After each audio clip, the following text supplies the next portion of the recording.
नमस्ते आप सभी को।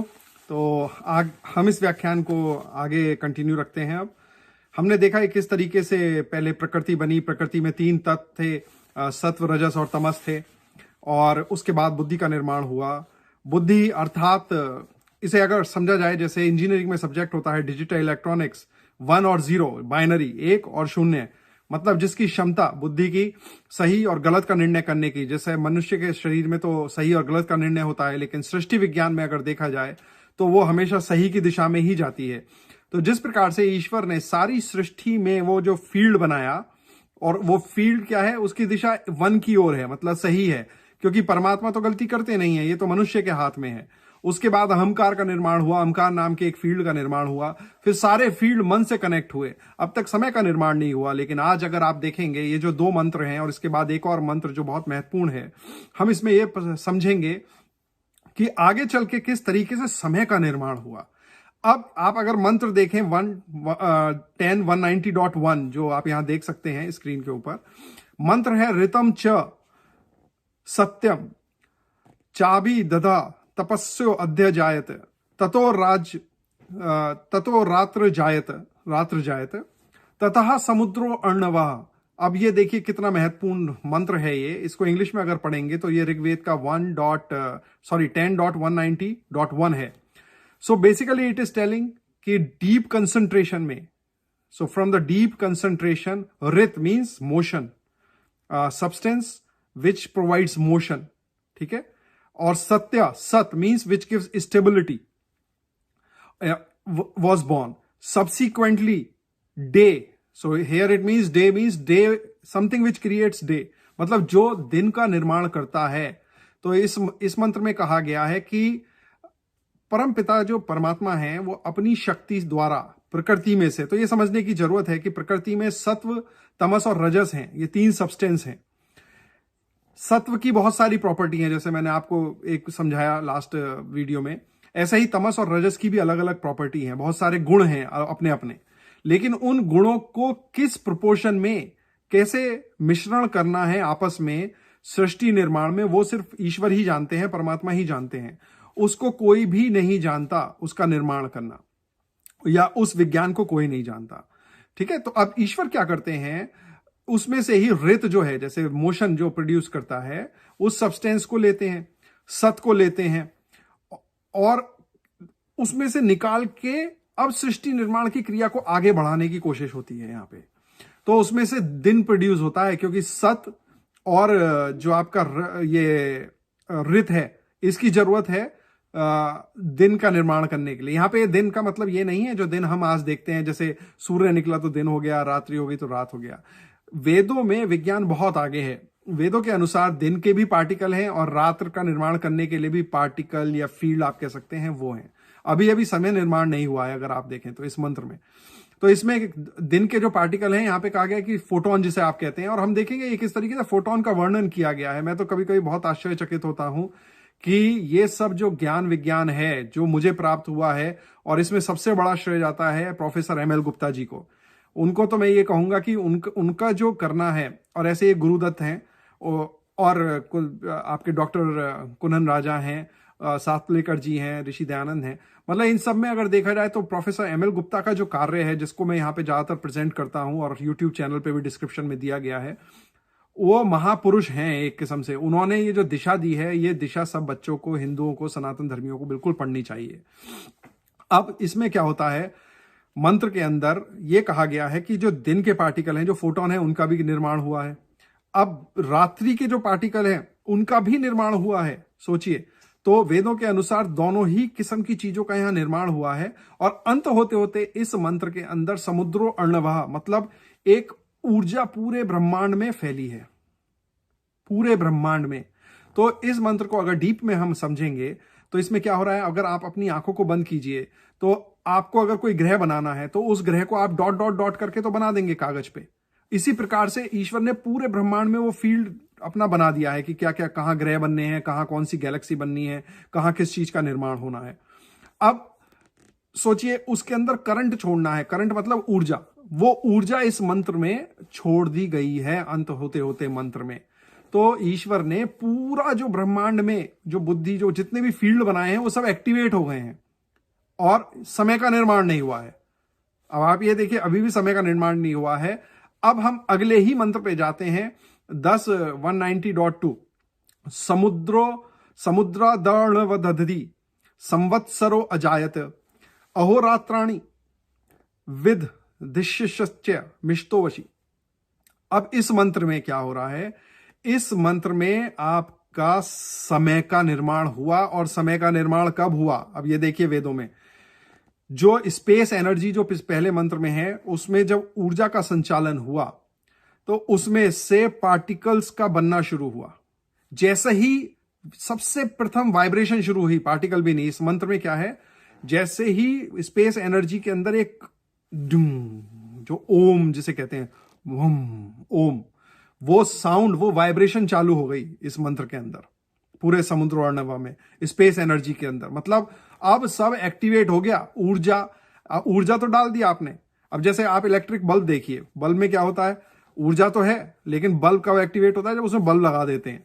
तो इसी प्रकार से ईश्वर ने क्या करा, ऊर्जा का संचालन किया पहले मंत्र में, स्पेस एनर्जी पूरे में अनमैनिफेस्टेड एनर्जी फैल गई।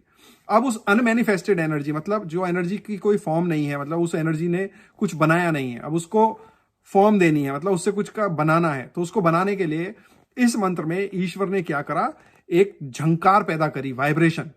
ठीक है, क्योंकि बिना वाइब्रेशन के कुछ नहीं बनता। किसी चीज को हिलाना डुलाने से ही कुछ ना कुछ बनता है, और ये आज भी सृष्टि में ऐसा ही देखा गया है। कोई भी वैज्ञानिक बिना किसी चीज के, मोशन के, किसी भी चीज को नहीं बना सकता। हमको जरूर दिखेगा कि वो शांत है, लेकिन उसके अंदर भी मोशन हो रहा है। तो अब क्या हो गया, पूरी सृष्टि में आपका ये ओम जो है, यहां पे जो समय शुरू हुआ, क्योंकि अब इसके बाद पार्टिकल्स की क्रिएशन होनी शुरू हो गई, तो वाइब्रेशन शुरू हो गया है वीणा का। पूरा सृष्टि अब ऐसे वाइब्रेट कर रही है पूरी तरीके से। अब इसके बाद हम अगला मंत्र देखते हैं। ये आपको काफी चीजें अच्छी तरह समझा देगा। ये मंत्र है आपका 2.1 है यजुर्वेद का। इसमें कहा गया है, अगर आप देखें, आप पढ़ सकते हैं, कृष्णो अस्या खरेष्टो अग्रते त्वा जुष्टम प्रोक्षामि वेदे ऋषि बहिरशे त्वा। तो इस पूरे मंत्र को अगर आप पढ़ेंगे तो कुछ कभी कभी इसे पढ़ के ऐसा लगता है कि जैसे ये कृष्ण जी का वर्णन किया गया है, लेकिन इसमें कृष्ण जी का वर्णन नहीं किया गया है। तो इस मंत्र में क्या कहा गया है, दो आर कृष्णा और the embodiment of attraction situated in deep mind I nurture the well my loving Lord for the same of the appearance of अग्नि दो आर द वेदी और Alt of the yajna. I nurture the well, my beloved, for the creation of the materialistic world.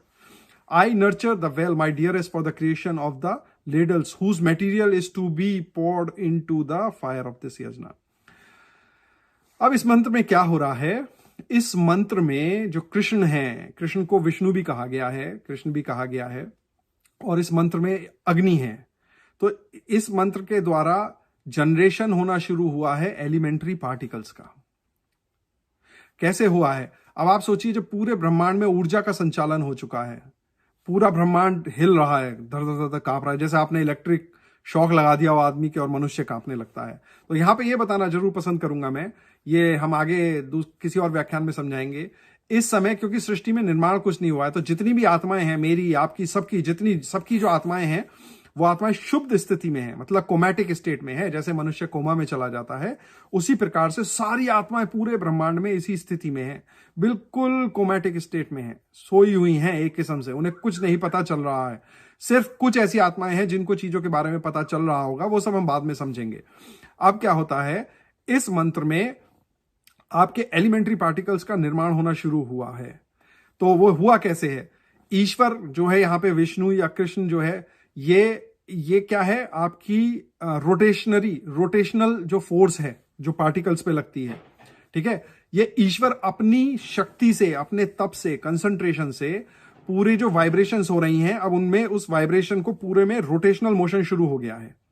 और क्योंकि ऊर्जा फैली हुई है, ऊर्जा का जो अग्नि है, अग्नि रूपी एक ऊर्जा है, वो ऊर्जा और ईश्वर अपनी क्रिया के द्वारा उस एनर्जी को जो सब में फैली हुई है, अब उसमें से, जैसे कहते हैं कि आप रुई को लें या आप उसको धुनते हैं, जब रुई को मशीन में देखते हैं धड़ धड़ धड़ धड़ इस तरीके से, तो बहुत सारे छोटे छोटे छोटे छोटे रुई के पार्टिकल निकलते हैं।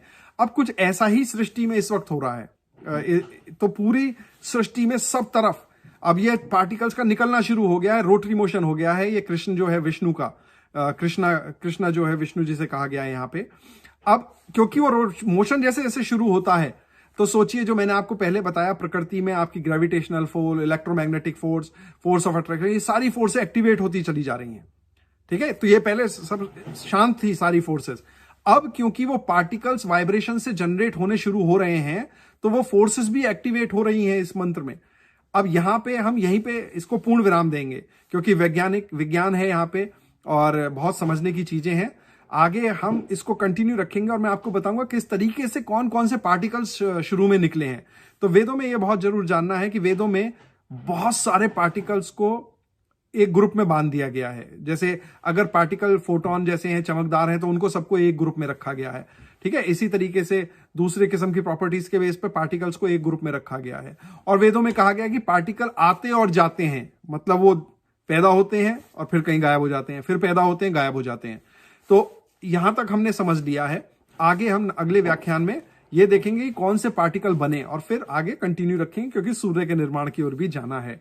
मेरे पास एक महत्वपूर्ण प्रश्न आया है कि ये जितने भी ज्ञान विज्ञान की बातें हैं जो आप अलग अलग पुस्तकों में से अलग अलग लोगों की पढ़ के रख रहे हैं, जिनमें सबसे ज्यादा हमारे महापुरुष जो प्रोफेसर एम एल गुप्ता रहे हैं, उनके द्वारा लिखी हुई किताबें और उनके जो कार्य हैं उनका प्रस्तुत कर रहा हूं, इसको किसी को पता क्यों नहीं है, या फिर हम लोग इनको चीजों को पढ़ते क्यों नहीं है। तो जैसे मैंने पहले भी समझाया कि सनातन धर्म आज की तारीख में बहुत हार्डली 5 या 10 हजार लोग ही पालन करते हैं। हमारे हिंदू लोग तो अहंकार की परम सीमा के ऊपर हैं, उनसे ज्यादा अहंकारी कोई नहीं है। वो सोचिए उन पे 10 मिनट 15 मिनट वीडियो देखने का समय नहीं है, लेकिन उसके विपरीत अगर आप न्यूज चैनल्स वगैरह को देखने का उन पे समय है, मौज मस्ती का समय है। तो इसमें समस्या हमारी ही है, क्योंकि हम पढ़ना नहीं चाहते और ऊपर से हम प्रोपोगेट भी नहीं करना चाहते। तो मेरा तो मोटिवेशन सेल्फ मोटिवेशन है, इसलिए मैं ये सारा कार्य कर रहा हूं और ये मैं करके ही दम लूंगा इन चीजों को। जितना भी ज्ञान विज्ञान वेदों में है, जब तक हो सकेगा उसको रखूंगा। हम कभी गणित पढ़ेंगे, वेदों में से केमिस्ट्री पढ़ेंगे, बायोलॉजी पढ़ेंगे, अलग अलग साइंसेस पढ़ेंगे समय आने पे। खैर, अर्थात शॉर्ट में आप बिल्कुल चिंता मत करिए। जो सीखना चाहते हैं वो इन वीडियो को देखें, फॉरवर्ड करें, शेयर करें, सब्सक्राइब करें। अब अगले वीडियो में आप देखेंगे कि फोटोन किसने बनाया। ये भी बहुत महत्वपूर्ण है, बिल्कुल आप इसे जरूर देखिएगा। आपको बहुत बहुत धन्यवाद।